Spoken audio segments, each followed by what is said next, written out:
Welcome to Madden Predicts. This is week 2. We'll quickly go over a couple of things from week 1 as there's some notable results that Madden predicted. This one, obviously, it predicted wrong, the Panthers at the Broncos, but it got it kind of right in terms of the margin. Madden thought it would be 2 points. The game came down to a single point, so it was kind of right there. Browns at Eagles, it was pretty close to being right. 13-24, quite close to the actual score of 10-29. Then the Raiders at the Saints, this was pretty much as close to perfect as you can get. Predicted a score of 34-31. The final score was 35-34, so pretty close there for Madden. And then the Giants at Dallas got pretty good as well. It predicted 24-21. The final score was 20-19, right there in those kinds of margins. So for week 1, how well did Madden do? Well, it got a score of 7 right and 9 wrong. That's a .430 success rate. Not great, but not that bad. And let's see if it can do any better in week 2. So the first game in week 2, the Jets at the Bills. And Madden says that Buffalo are gonna beat New York 42-16. And now I think the Bills can win at home. They had a tough game against the Ravens, but the Jets also looked pretty good against the Bengals. Don't forget the Bengals are a highly touted team and the Jets just lost to them by 1 point. Buffalo got absolutely shut out pretty much by the Ravens defense. They held them to about 70 yards or something on the ground, and the Ravens allowed the least passing yards out of everyone in week 1. But Buffalo can definitely bounce back from that on offense. I think they'll have a better day against the Jets, although the Jets' defensive line was looking tremendous in that game. Leonard Williams is already only half a sack away from his entire total from last year, but I think Buffalo probably, as Madden says, might have the advantage in this one. Then we have the 49ers at the Panthers, and Madden says 31-10, maybe slightly over the top as the margin there, but the 49ers looked alright against the Rams. I think it was more the Rams looking very bad in that game. 28-0 though, you can't ignore a shutout. The 49ers defense did well there, but Carolina should take this one at home. A bad game against the Broncos. They kind of just started to lose it in the final half, maybe the last quarter. But I do think the Panthers will win this one. Cowboys at the Redskins. Of course, the Cowboys had a tough day at home against the Giants. Just missed out on the win. A lot of field goals kicked though, which I didn't mind because Dan Bailey's my fantasy kicker. However, the Redskins had probably a worse day measurably against the Steelers. That was at home. But the Cowboys, they still haven't got everything clicking yet. Des Bryant had an off day. Ezekiel Elliott really didn't get anything going all day. Averaged 2.5 yards per carry, which really isn't good enough at all. Alfred Morris averaged 5 yards per carry. Dak Prescott did look good though. Didn't look amazing, but he also didn't look any kind of bad. Was very good. Did as much, if not more, as you would expect from him, so you can't take anything away from them there. However, a tough away game in the division. I don't know if you would say they win this one, but Madden says they do win this one, so 31-24 there for Madden. Then we move on to the big divisional game of the week, maybe the game of the week here. Bengals at the Steelers, and they've got the Steelers winning by a single point, 42-41. And now the Steelers offense looked like it was just firing on all cylinders. DeAndre Williams probably the single best backup running back in the league because he'd probably start for a lot of teams. 140 yards or whatever it was, 2 touchdowns. Antonio Brown had a great day as well. Ben Roethlisberger obviously on top of that. And Eli Rogers had a pretty good first game there for the Steelers. Looks promising for the rest of the year. And now the Bengals obviously got the hard-fought victory at the Jets. Brandon LaFell, if he continues to play at this level, will probably do a better job than anybody else filling in for the receivers that left the Bengals. But they did look pretty good. Obviously, defensively it was close, 23-22. But I think you've got to give the advantage to the Steelers here at home. It's going to be a big game. Obviously, a lot of heart and mind goes into this one, more than just ability. So you never really know the result.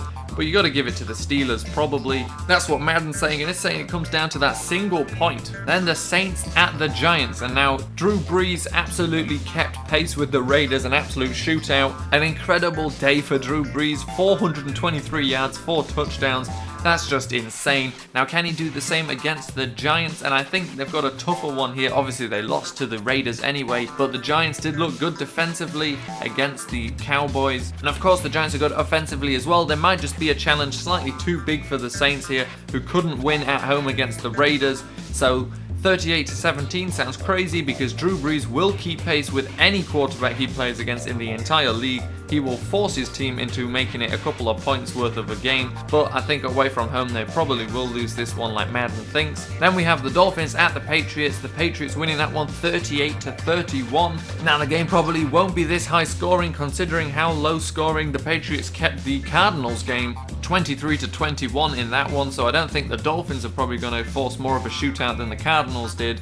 But I feel like you've got to like the Patriots from now on. If you were a doubter beforehand and thought, oh, they're going 0-4 because they don't have Brady, obviously now they've shown actually we're capable of doing a little bit more than that. Beat the Cardinals, the one that everyone just immediately said, yep, the Cardinals, tick that one there, no chance, and they did it. The Dolphins, though, they did look okay against the Seahawks. 10-12, that's a close game. Some people say the Seahawks played down to their opponents, but you know, you can't just take everything away from the Dolphins. They've got a good defensive line.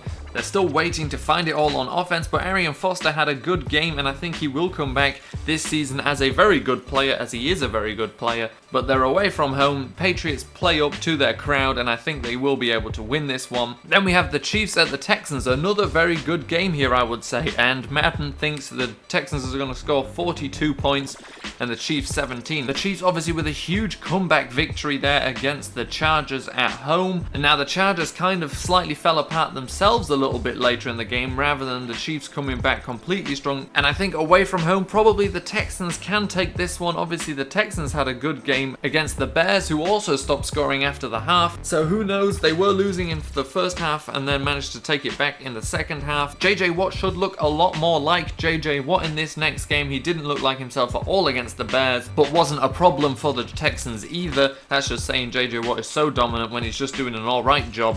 It just looks weird. But again, whilst we're still early in the season and don't know too much about any of the teams, you've got to really give the advantage to the home team most of the time. Although that'll let you down plenty too, as the Cowboys, Colts, Cardinals and Redskins, amongst some other teams like the Titans, Falcons and Jets, all lost at home, so it's never a gimme. But Texans at the Chiefs, the Texans looked alright. They still need to get things working a little better on offense, I would say, but they were okay. But Texans, you got to give them a win at home, right? I don't know. Titans at the Lions. Now the Titans, they looked alright, but then they just lost it all in the end to the Vikings. And considering that was at home, you can't really think they'll do that well against Detroit here. They do have a chance, but Detroit did play very well themselves in their first week. Very good job coming back for the win against the Colts. And I think at home, Detroit's going to take this one. There's not really much more to say about these two teams. Detroit's done a good job so far making it look like Calvin Johnson won't be a huge miss for them, even though of course he will be a miss. And Tennessee do look alright. They obviously didn't really manage to get that ground game going against the Vikings, but that was always going to be a tough ask against the Vikings front seven. One of the better ones in the league right now. So who knows with this one, but I think Titans at Lions. Lions will take this one. Ravens at the Browns. RG3 really showed us why he can't be a franchise quarterback, and it's not accuracy, it's not anything like that. He's just too reckless. Got himself injured again. You can see the hit he injured his shoulder on. He just went for contact when he really didn't have to. It's the exact same way that he injured himself for the Redskins, just not knowing when to give up. The Ravens on the other side looked good on offense, currently have the best defense in the league, and of course after week one that means nothing, but the point there is the Ravens defense did look very, very good against the Bills. The Bills, who were no slouches on offense, and the Ravens held them to very low yards altogether. They held them to 160 yards total on the day, which is just crazy. Rushing, they held them below 70, passing under 95. I think the Browns will struggle even more than the Bills did. I don't know what exactly is going on with that Ravens defense, but they are just back. Against the Bills, they looked as dominant as they ever have done in the past. Okay, that's a slight overstatement. This is a Super Bowl winning franchise that didn't allow a single offensive touchdown in the Super Bowl, but you know what I mean. In terms of recent years, they look about as good as they have done, if not better. And you've got to like the Ravens here. Joe Flacco didn't look as bad as people make him out to be in this game. He started moving around a little, always plays better when he's out of the pocket, moving a bit, and that's what he was doing in this game. Now, of course, it wasn't amazing for the Ravens offensively, 13 points, but we saw a good play from Brashad Perriman, well, an amazing play from Brashad Perriman. Mike Wallace was doing Mike Wallace things, and the run game wasn't bad either, so the Ravens have got a decent enough offense there, and their defense looking very good. They probably will look even better after playing the Browns, who just lost RG3, although I feel like that's less of a problem. I was a big fan of RG3, don't get me wrong, I was on that bandwagon again, ringing the bell for people to get on. But when you think about it, that Browns offense does resemble the Bengals quite well. No way player for player, but when you look at the kinds of players, they have the AJ Green that can stretch the field in Terrell Pryor.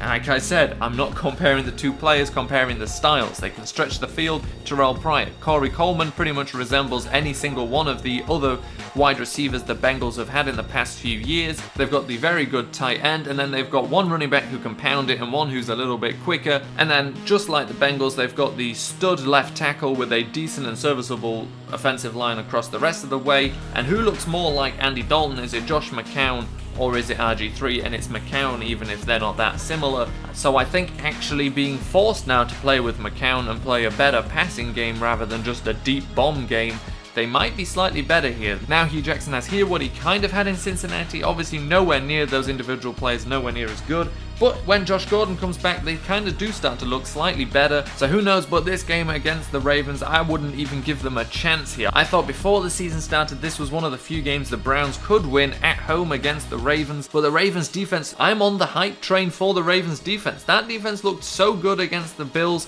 I've got to say the Browns don't really stand a chance here. Then we have the Seahawks at the Rams, and now the Seahawks didn't play that great. Russell Wilson isn't injured fully. He will probably play Sunday, but he does have a high ankle sprain, which will probably keep him in the pocket, and obviously Russell Wilson plays best when he can roll out, avoid pressure, and bomb it downfield to Baldwin. He should still be alright. He's a good pocket passer, so it's not a problem that he can't move that much, but obviously it is a slight problem that he's got a slight injury. The Rams have got a lot of making up to do. I think the only positive here you can say is that the Rams aren't playing in what will be their home stadium in Los Angeles. That's pretty much the only thing you can say, because I think the Seahawks are going to ruin their homecoming. So next year or whenever that stadium is completed, they can move in there, maybe have an actual good homecoming game, but this week can't really give them a chance after they scored no points against the 49ers. Then we have the Buccaneers at the Cardinals, and now there wasn't that much wrong with the Cardinals against the Patriots, and I think they will come back and do alright. They should beat the Buccaneers. The Buccaneers did look very good against the Falcons,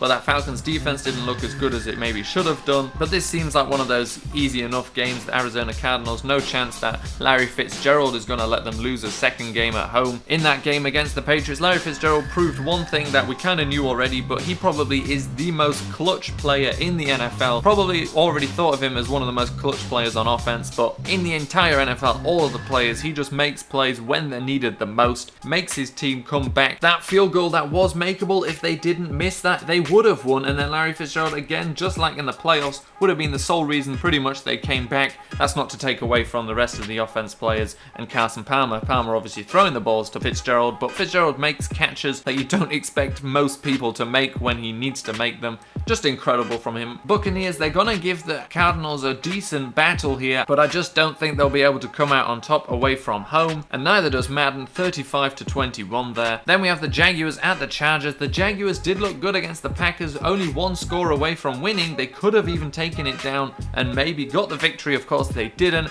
San Diego losing the victory late against the Chiefs, and I think at home 35-37, it's going to be about that close. It's probably going to be a shootout. Rivers and Bortles going tit for tat. So if you have any Jaguars receivers or Chargers receivers on your fantasy team, play them this week.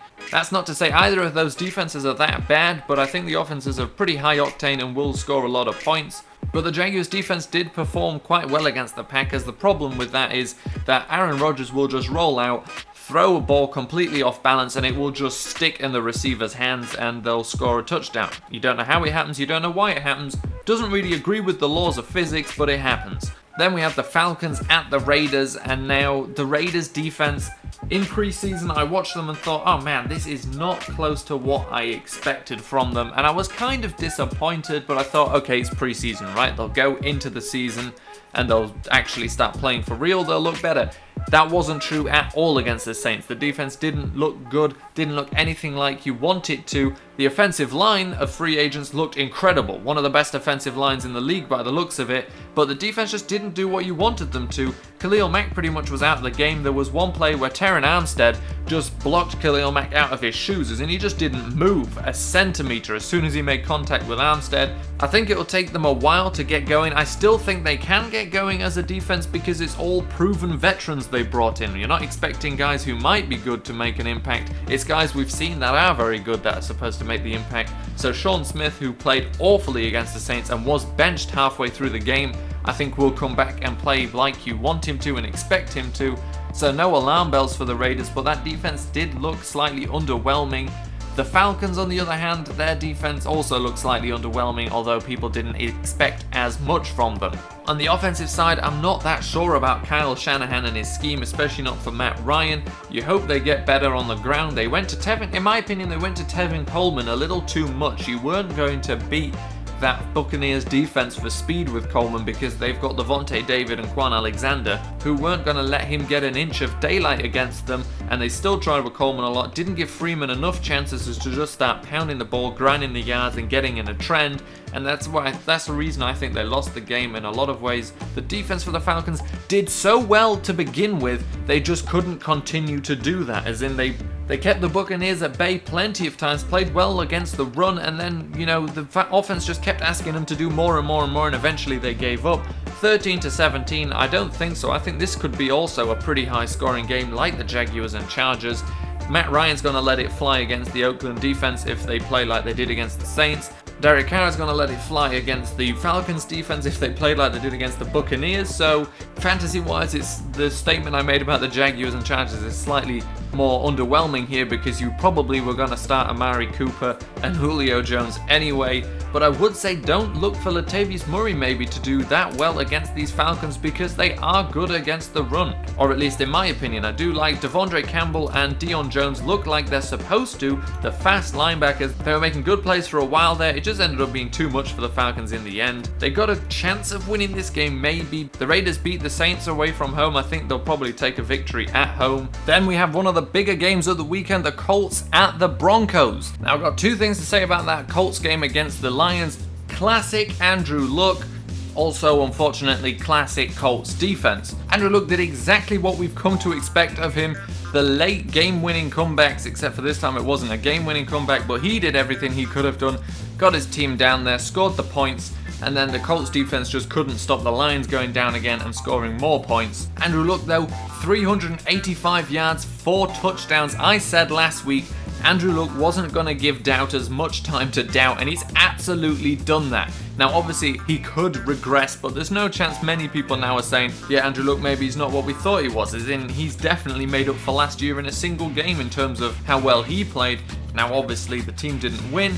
Colts at the Broncos is going to be a tough one. Now the Colts, 2 last times they played the Broncos, they did win. But the last time they played the Broncos last year, and that was actually Andrew Luck's last game of the season before he went out completely, they were at home, but they did win. Now that was a win against these Broncos. It was the same defense under Wade Phillips playing as well as they did last year, and the Colts beat them. The game before that was in the playoffs the year before that, so you can't really count that one as much. But the Colts have shown that these Colts are capable of beating these Broncos. However, away from home, I don't think so. I don't think it's going to be 31-9 for sure. The one thing we did see from the Colts offense is they can challenge that Broncos defense quite well because they do have Philip Dorsett, Dante Moncrief, and T.Y. Hilton, 3 receivers that can give them a run for their money. But I think Denver will take this one at home. Then we have the game of the week, obviously literally the game of the week, the Sunday night game, Packers at the Vikings. And now this is including injuries and their backup quarterback situation that they've got going on here, but Madden still thinks the Vikings are going to beat the Packers 28-21, and I wouldn't completely write them off here. That Vikings defense showed they can carry the team, and if Bradford is starting against the Packers, which the Packers believe he is, then I would say that he will probably do as good a job as managing the game as Teddy Bridgewater did. Give the ball to Adrian Peterson, pass it off to those receivers who can make plays, and they do stand a chance here. The Packers obviously look very good defensively, not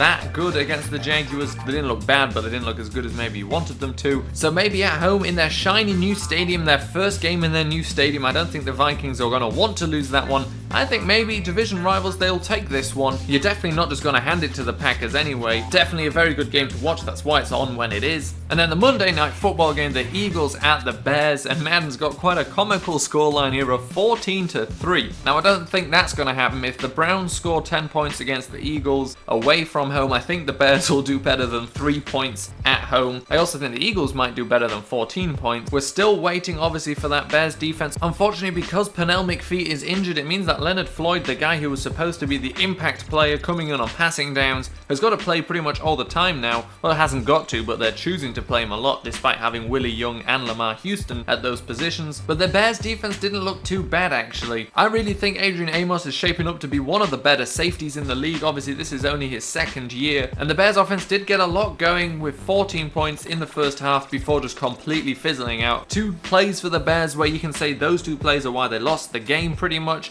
which is a lot of the times the case with the Bears. There was the snap that was fumbled on the 4th and 1, and then a miscue with Kevin White which turned into an interception. Those 2 plays don't happen, and those aren't the kind of plays that happen every week. The Bears may have even won against the Texans, so you probably give them advantage here at home. Vic Fangio and John Fox have been around a little bit too long to lose a game to a rookie quarterback at home, but you never know. The Eagles did look good there with Carson Wentz. I did like Carson Wentz. I liked how he looked in the preseason. I liked how he looked in this game. I say I liked him in the preseason. I liked him those few drives he had in the preseason before he broke a rib, but if he doesn't do that again, then I do like what he looks like, and I think he will be alright for the Eagles. However, this game Monday night away at the Bears, I think the Bears will win this one. That does it for the predictions this week. I am still working on the formula of this thing. I'm going to keep messing with it week to week. I tried to go a little bit more quick fire this week. Next week I might do the complete opposite of that. We'll have to see.